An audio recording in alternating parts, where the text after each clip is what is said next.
Okay, Assalamu alaikum. Assalamu alaikum. Okay. Alaikum salam, I think it is really, isn't it? Yeah, it is. Right, obviously, this is Abu Mumin and Caroline Moore. okay, we're in Eternal Gardens. Hmm. Okay, and taking part in a very, very interesting seminar, conference, training program on burial. So I'm going to just He show really got you because you were filming the bit in between us. Oh yeah. Now what I'll do, I'm going to just show you Eternal Gardens, the graves, and behind us is the children's graves. Hmm. Yeah. Free ones. Yeah, free ones. Mhm. What do you mean free ones? So I'm going to try to. Yeah. Okay. Now, this is interviews about Caroline. You're still filming the bit in between us. No, I'm going to get all of you now. Okay, fine. Yeah. Or I'll just butt in like that.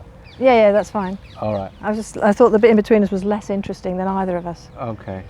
Caroline, was this your first time on training around burial? Oh, I've never been to burial training at all. I've seen some shrouding in non-Muslim context, Mm-hmm. and I've seen washing, both in a Muslim context and in a Jewish context. But I have not had it explained to me so fully. This was a really full explanation of exactly what happened. And what I really liked was that the imam with us, then he knew he knew what you were supposed to do, and he did understand that other people sometimes did slightly different things, but he knew what the proper way of doing it was, and he knew which bits were, you have to do them, and which bits are, it's okay, you can do that, as well as which bits you definitely shouldn't be doing. So he explained the proper stuff and what is also okay to do. Okay. So, some of the key points that you remember from the beginning that you want to highlight what the Imam said. Well, I can't go through all of the detail that he did because I don't want to do it in the wrong order. But what I really got over from him very clearly was a very caring and gentle approach to both the family and especially the person that had died, and making sure that he did the very best for them, both the person that's died and for the family as well. And I got over from him that although there are some rules that you should follow, then the key thing is about doing the best, like I said, doing the best for someone, whether that is in terms of the prayers that you're going to do before burial, or what you're doing actually during the burial, as well as what you do beforehand in terms of the washing and so on like that. Okay, we're back. Caroline, I understand you went inside the grave, didn't you? I did. I really wanted to. I wanted to see what it was like, and I could see that the men were going in beforehand, and the first man who went in was quite emotional, and I could see where that might be the case, because you think, because we've been hearing from the Imam about how you need to be. We've been hearing from the Imam about how you should be thinking, you should be reflecting. So that being in the grave was definitely a time of reflection, whether it's reflecting about yourself or about your other relatives and so on. So there was that element of reflection. And it was also an environment that you're not going to go in very many times. What was he emotional about? I think he might have been emotional about his relatives. I think that was the case. I think that's for him. I thought that's what, but of course I don't know for him. Yeah. Weren't you scared? Not at all, because I've been underground loads of other times, much tighter than that. What? We're not talking about the London Underground. No. I've been in Iran. I've been in the underground water channels and stuff, and this was just so much space down in that grave. It was very relaxing. It was very quiet. You could definitely do lots of reflection down there. It was very comfortable, lots and lots of space. Yeah, I went in as well. Yeah, and how did you enjoy it? It was scary. It's not something that you do every single day. You know, one of the things you probably picked up from the doctor, the Shaykh, sorry, not the doctor, is all of this, our life, is in preparation for after this life. We believe life after death. So that's why how you wash, you have to do it in a loving and caring way. Yes. Even when you're carrying, you have to be very sensitive. Yes. Did you hear what the Shaykh had to say about that? The carrying.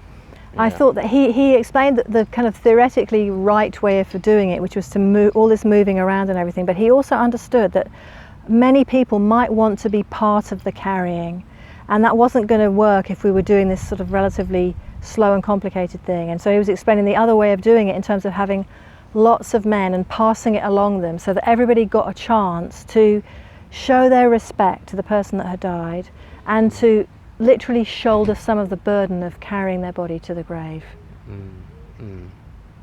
Yeah. The Imam also spoke about, you know, the whole laying the body in the ground, you know, in a certain direction. Yes. Did you manage to pick that up? Certainly, of course. And I already knew that you needed to be facing in the direction of Qibla when you're buried, so that you're facing the right way. And so then there was a bit of discussion about what the best way of doing that was.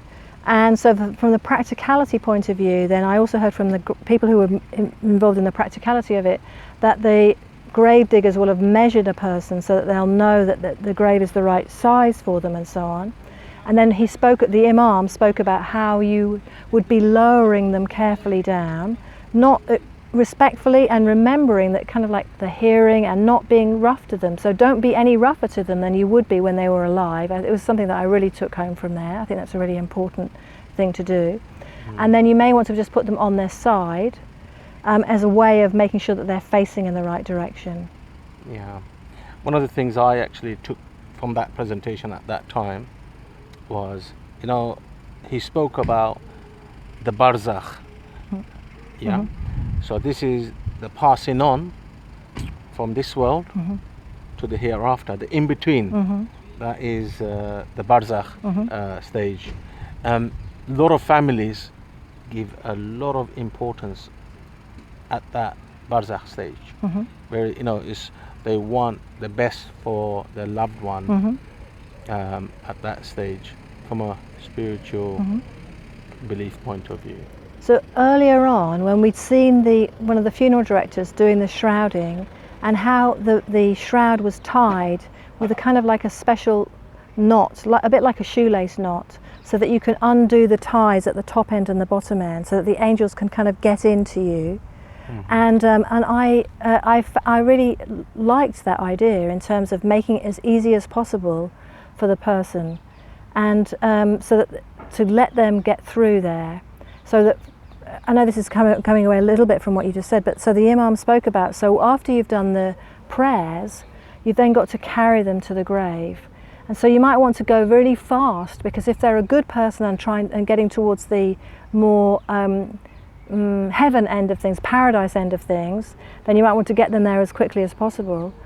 And maybe you might want to be slower, or maybe you might want to be quicker, depending if they weren't such a good person. But anyway, definitely what's going to happen is that the angels are going to turn up and be asking about what you've been doing and so on.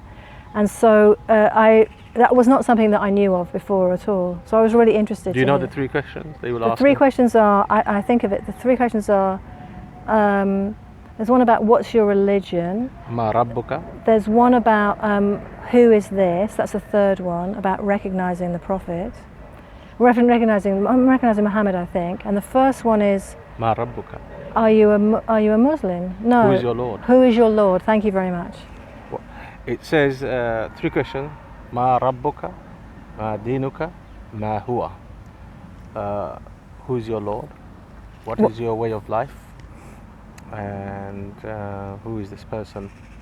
Yeah, and that is a very sensitive point that we want to make sure that our loved ones, you know, and that's why we do all the Sadqa Jariyah, you know, the ongoing charity.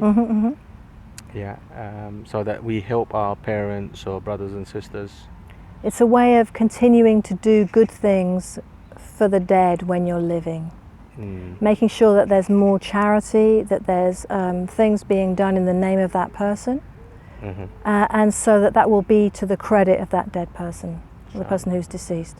You were saying to me while all the training was happening, that how similar Muslim and Jewish washing, burial.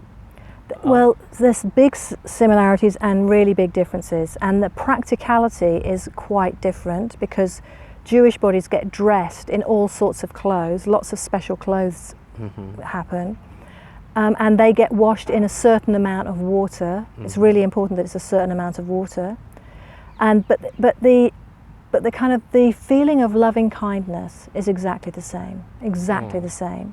And that's why I know about Jewish burials and washing and so on, because I read about the feeling of loving kindness, and I really liked that idea very much indeed. And that's why I wanted to understand the Jewish side of things, and that's what I also see very strongly in the Muslim side of things as well. Okay. We're almost coming to an end. Do you want to give a general reflection of today and summarize? What I really liked very much hearing the Imam speaking, and sometimes Imams get a bad name, and this man is a very good man, a very good and wise man, and it was a privilege to hear him speaking today. What's his name? He's given me a card and I don't know what his name is. Oh, he's given me a card as well. We'll give you his name later on, but he was really good. He was really good. That is a good man, and you know when you meet a good person and how good that is, and I feel very happy that I've met such a good person. Okay, alhamdulillah. I'll give you his name.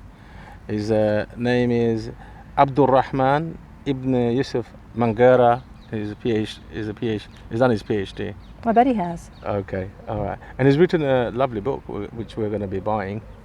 Yeah. Exactly. Yeah. What I liked about him was that he wasn't, sometimes he wasn't sure what the answer was. He said, I need to find that out. And that, I think, is a truly strong and wise person who knows what he does, who doesn't want to say he knows everything. I respect people who say that a lot.